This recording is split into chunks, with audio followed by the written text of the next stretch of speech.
Ayaw mamatay pero puyat ng puyat. Sana.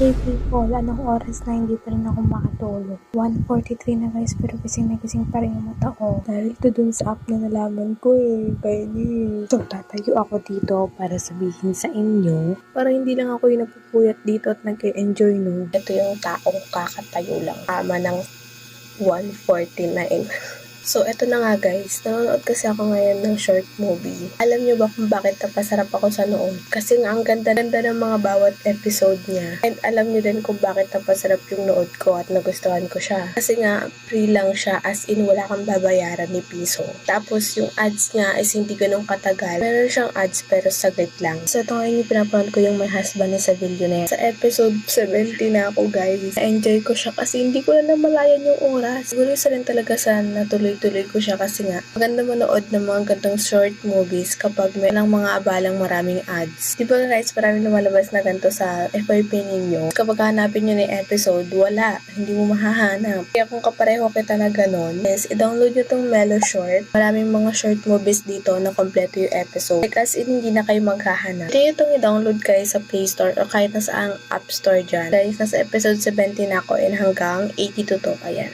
Huli ko lang siyang panood. Tatapusin ko na ngayon kasi hindi pa naman ako inaantok. So, ayun lang guys. Bye!